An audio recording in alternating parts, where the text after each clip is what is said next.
नमस्कार दोस्तों, मैं नीतीश करियर पॉइंट पर आपका हार्दिक स्वागत करता हूं। जैसा कि आप सबको पता है कि बीएसएफ एचसीएम के फिजिकल कल से स्टार्ट हो रहे हैं और 30 मई तक चलने वाले हैं। तो उसके बारे में अपन बात करेंगे कि उसके क्या क्या डॉक्यूमेंट चाहिए, क्या कुछ होने वाला है, कैसे कैसे होता है और पिछली बार से कैसे अलग है। पिछली बार क्या हुआ था, इस बार क्या होने वाला है और आपकी एग्जाम डेट कब तक हो सकती है, उसके बारे में भी अपन पूरी बात करेंगे। तो चलिए शुरुआत करते हैं। पिछली बार जो बीएसएफ एचसीएम की, तब अकेले बीएसएफ की भर्ती आई थी एचसीएम की, और 300 या कुछ ऐसे पोस्ट पे आई थी। तो उसमें मेरे दोस्त गया था, जो काफ़ी अच्छा दोस्त है मेरा। तो उसने दिया था, उसको मैंने पूरी ये चीज़ें पूछी कि कैसे कैसे क्या क्या हुआ था, उसको फाइनल में रह गया था वो। तो उसमें जो आपका था वो फिजिकल पहले, उसमें भी पहले था और इस बार भी पहले है। लेकिन उसमें क्या आपका सिर्फ पीएसटी था और इस बार पीएसटी और पीईटी दोनों है। अब दोनों का अर्थ समझ लीजिए। पीएसटी का मतलब है फिजिकल स्टैंडर्ड टेस्ट है, यानी जो चीज़ें आपको अपने आप मिली है उसमें आपको कोई मेहनत नहीं करनी। और एक होता है पीईटी यानी फिजिकल एफिशिएंसी टेस्ट, जिसमें आपको मेहनत करने की ज़रूरत है। तो पिछली बार है वो पीएसटी हुआ था, सिर्फ उनको पहले बुलाया गया था पेपर से पहले। सबसे पहले पीएसटी था, उनकी हाइट नापी गई थी, चेस्ट नापी गई थी, वेट नापा गया था और डॉक्यूमेंट करके उनको घर भेज दिया, बस इतना था। इस बार ये चीज़ें तो है ही है, साथ में आपकी रनिंग भी है। इस बार जो आपकी हाइट है, मेल कैंडिडेट की बात करें तो जो आपके ओबीसी यूआर एससी ईडब्ल्यूएस के, वो 165 सेंटीमीटर हाइट मांगी गई है। और जो अपने हिल एरिया है, नॉर्थ ईस्ट वाले भाई हैं, उनको 162.5 सेंटीमीटर उनकी हाइट मांगी गई है, उनको 2.5 सेंटीमीटर की छूट दी गई है। वहीं अगर चेस्ट की बात करें तो जो नॉर्मल है, ओबीसी एससी एसटी को छोड़ दीजिए, ओबीसी एससी ईडब्ल्यूएस यूआर है, उनको 77 सेंटीमीटर चेस्ट चाहिए और 5 सेंटीमीटर फूलना चाहिए। और एसटी को जो है वो हाइट 162.5 सेंटीमीटर हाइट है, उनका जो चेस्ट है वो 76 से 81 होना चाहिए। अगर आपका सीना 1-2 सेंटीमीटर कम भी है तो भी वो चल जाएगा, वो थोड़ा सा कंसिडर कर लेंगे, कोई दिक्कत वाली बात नहीं है। लेकिन फूलना 5 सेंटीमीटर जरूरी है। खासकर जिम वाले भाई ध्यान रखें, जो भाई जिम करते हैं उनका सीना नहीं फूलता है बिल्कुल भी। वो अच्छे डोले सोले मार के सीना चौड़ा तो खूब कर लेते हैं, लेकिन उनका सीना फूल नहीं पाता है। तो उनको प्रैक्टिस करने की खास जरूरत है। बाकी नॉर्मल बंदे 5 सेंटीमीटर फुला लेते हैं, कोई बड़ी बात नहीं है इसमें। इसमें जो आपका वेट रहने वाला है वो वेट आपके हाइट के अकॉर्डिंग रहता है, उसमें कोई बड़ी बात नहीं है, वो सबका बराबर ही होता है। नॉर्मल 50 किलो होना चाहिए आपका वेट कम से कम, और ज़्यादा से ज़्यादा जो आपकी हाइट है उस हिसाब से होना चाहिए। और वेट में कोई फेल नहीं करता है, डोंट वरी, उसके लिए कोई टेंशन वाली बात नहीं है। वहीं अगर फीमेल कैंडिडेट की बात करें तो उनको 155 सेंटीमीटर हाइट होनी चाहिए। और जो नॉर्थ ईस्ट से या हिल एरिया से बिलोंग करते हैं उनको 150 सेंटीमीटर यानी 150 सेंटीमीटर हाइट होनी चाहिए। और यही एसटी कैंडिडेट की जो लड़कियां उनके लिए अप्लाई है। वेट भी उनका भी हाइट के अकॉर्डिंग ही रहने वाला है, और चेस्ट उन पे अप्लाई होता नहीं है लड़कियों पे। और रनिंग की बात करें तो जो अपना लड़के हैं, मेल कैंडिडेट हैं, उन सबको दौड़ है वो 1600 मीटर मारनी होगी।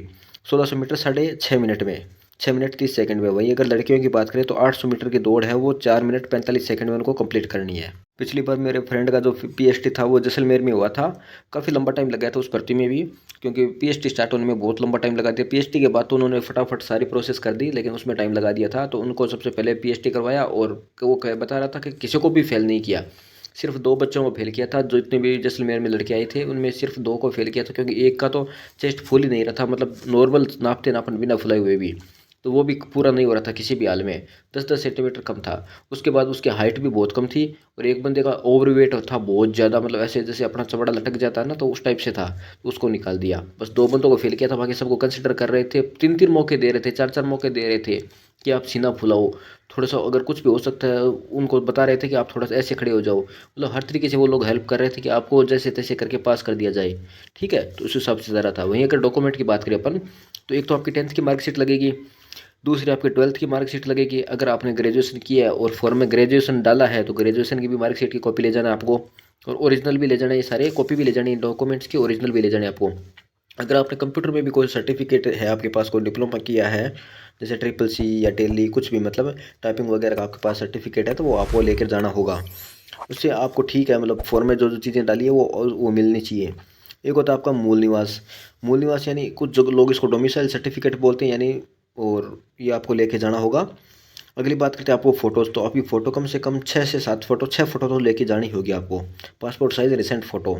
और ये को कुछ लड़के पूछ रहे थे कि सर क्या जो फॉर्म में लगाई थी वही फ़ोटो ले जानी ज़रूरी है? नहीं भाई, कोई ज़रूरी नहीं है। अगर वो फ़ोटो अच्छी बात नहीं है तो आप दूसरे खिंचवा के ले जा सकते हो। आधार कार्ड होना चाहिए आपके पास। आधार कार्ड नहीं है तो कोई ऐसी आईडी जिसमें आपकी फ़ोटो लगी हो, और आपने जो फॉर्म में डिटेल डाली डाली थी, डीओबी नाम वगैरह जो आपका सही है, वो डॉक्यूमेंट लेके जाना है। एडमिट कार्ड की आपको कम से कम 3 कॉपी लेके जानी है। वहीं आपको साथ में कास्ट सर्टिफिकेट भी लेकर जाना है। कास्ट सर्टिफिकेट पर खास ध्यान रखना, बच्चों से बहुत बार गलतियां हो जाती है, मैं हर वीडियो में बता रहा हूँ। सर्टिफिकेट ओबीसी का है वो सेंटर का अलग होता है और स्टेट का अलग होता है। जो सेंटर का होगा वो पूरा इंग्लिश में लिखा हुआ आएगा, और स्टेट का है वो आपका हिंदी में लिखा हुआ आता है, या फिर आपकी जो स्थानीय जो भी भाषा है उस हिसाब से लिखा हुआ आता है। तो इस बात का खास ध्यान रखा था। ईडब्ल्यू और जो ओबीसी का कास्ट सर्टिफिकेट है उसकी वैलिडिटी 1 साल की होती है। 1 साल से ज़्यादा पुराना नहीं होना चाहिए। अगर पुराना है तो दोबारा बनवा लो, ज़्यादा टाइम नहीं लगता है, 7 से 10 दिन लगते हैं, तो आप उसको बना के ले जाना। ईडब्ल्यूएस का भी सेम ही है। यूआर का तो कुछ कास्ट सर्टिफिकेट होता नहीं है। और अगर वहीं बात करें SC ST की, तो SC ST का तो एक ही होता है, सेंटर और स्टेट का, तो उनको अलग से कुछ बनवाने की जरूरत नहीं है, और उनकी वैलिडिटी भी लाइफ टाइम की होती है। कास्ट सर्टिफिकेट में बहुत से लड़के मार खा जाते हैं, इसका आपको खास ध्यान रखना ही होगा। अभी बात करते हैं आपके एग्जाम की। तो एग्जाम से पहले मैं आप लोगों को बताना चाहता हूँ कि अगर आप BSF HCM की तैयारी करना चाहते हो हमारे साथ जुड़कर, तो आप कर सकते हो। हम उसका लिए ऑलरेडी ऑनलाइन बैच चला रहे हैं। एयरफोर्स LDC में हमारे बैच से बच्चों ने तैयारी स्टार्ट करी थी, और काफ़ी बच्चों का सिलेक्शन भी हुआ है, और काफ़ी बहुत सारे बच्चों का पेपर क्लियर हो गया। और मैंने उसके बहुत सारे बच्चों के कमेंट आए थे या मैसेज आए थे, तो उसका स्क्रीनशॉट वगैरह मैंने शॉर्ट्स वीडियो में डाल रखा है, तो आप वो शॉर्ट्स वीडियो देख सकते हो। इसमें होता क्या है ना कि आपको बहुत कुछ नहीं पढ़ना होता, थोड़ा सा पढ़ना होता है। जो ज़रूरी चीज़ें है ना आप वो पढ़िए। सिर्फ आपको सिर्फ नौकरी तो लेनी है ना, आपको बहुत ज़्यादा पढ़ के कोई अलग से तो कुछ होना नहीं है। बस जितना ही पढ़िए जितना आपके लिए ज़रूरी है, उतना पढ़ोगे तो आपका माइंड भी फ्रेश रहेगा, और एग्जाम भी आराम से क्लियर हो जाएगा, और लास्ट टाइम में आपकी प्रैक्टिस भी अच्छी हो जाएगी।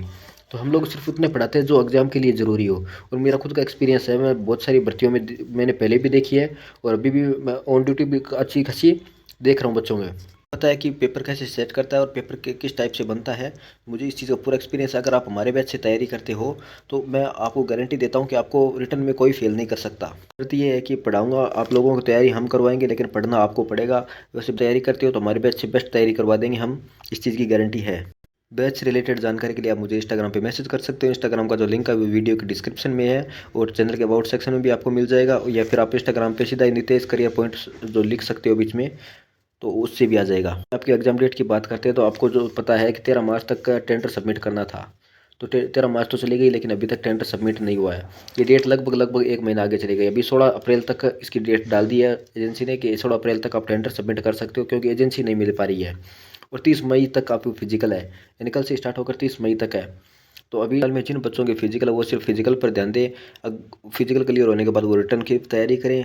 और जिनके जैसे मान लीजिए मई में है, तो साथ साथ में रिटर्न भी क्लियर करते रहे, क्योंकि अगर एक बार एजेंसी मिल गई तो उसके बाद रिटर्न में ये लोग ज़्यादा टाइम लगाएंगे नहीं, क्योंकि भर्ती में ऑलरेडी काफ़ी ज़्यादा लेट हो गए। इन पर भी मिनिस्ट्री ऑफ होम अफेयर्स के प्रेशर रहता है कि आप लोग कर क्या रहे हो, तो ये लोग जल्दी से जल्दी आपका रिटर्न भी करवा देंगे।